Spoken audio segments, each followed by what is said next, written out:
முன்னொரு காலத்தில் இந்தியாவில் உள்ள ஒரு சிறிய கிராமத்தில் ஒரு பிராமணர் ஒரு விசுவாசமான செல்ல முங்கூசை வைத்திருந்தார். பிராமணரும் அவரது மனைவியும் முங்கூசை தங்கள் சொந்த குழந்தையைப் போல நேசித்தனர். மேலும் முங்கூஸ் அவர்களுக்கு அர்ப்பணிப்புடன் இருந்தது.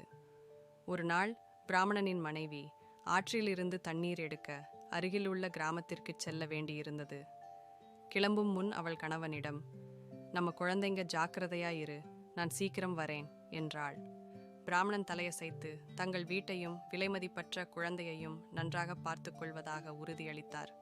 பிராமணனின் மனைவி வெளியேறியதும் குழந்தையை தொட்டிலில் தூங்க வைத்துவிட்டு தன் வேலைகளை செய்தான். அவர் வேலையாக இருந்தபோது கொளுத்தும் வெயிலில் இருந்து தஞ்சம் புகுந்த விஷப்பாம்பு ஒன்று வீட்டிற்குள் புகுந்தது. ஆபத்தை உணர்ந்த முங்கூஸ் குழந்தையை பாதுகாக்க தயாராக இருந்தது. அருகில் பதுங்கியிருக்கும் ஆபத்தை அறியாத பிராமணன் திடீரென்று ஒரு சத்தம் கேட்டு தன் குழந்தையை பார்க்க விரைந்தான். அவரது திகிலுடன் முங்கூஸ் இரத்த வெள்ளத்தில் தொட்டிலின் மேல் நிற்பதைக் கண்டார்.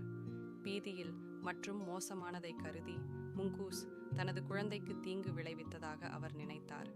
சிறிதும் யோசிக்காமல் பிராமணன் தன் தடியை முங்கூஸ் மீது சுழற்றி அதை உடனே கொன்றான்.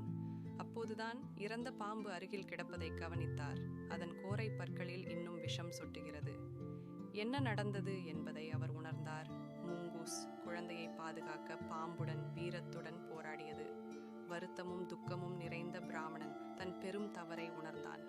அவர் தனது உண்மையுள்ள தோழரை தவறாக குற்றம் சாட்டினார் மற்றும் அவரது அவசர தீர்ப்புக்கு பெரும் விலை கொடுத்தார். குற்ற உணர்ச்சியில் மூழ்கிய அவர் தனது அன்புக்குரிய முங்கூஸை இழந்ததற்காக கதறி அழுதார். கதையின் தார்மீக முடிவுகளுக்கு தாவி செல்லாமல் இருப்பதன் முக்கியத்துவத்தையும் அனைத்து உண்மைகளையும் கருத்தில் கொள்ளாமல் மனக்கிளர்ச்சியுடன் செயல்படுவதால் ஏற்படும் விளைவுகளையும் நமக்கு கற்பிக்கிறது. நம்முடைய தீர்ப்புகளில் எச்சரிக்கையாக இருக்கவும், நாம் செயல்படுவதற்கு முன் எப்போதும் சிந்திக்கவும், கடுமையான தவறுகளை செய்யாமல் இருக்கவும், பின்னர் வருத்தப்படவும் இது நமக்கு நினைவூட்டுகிறது.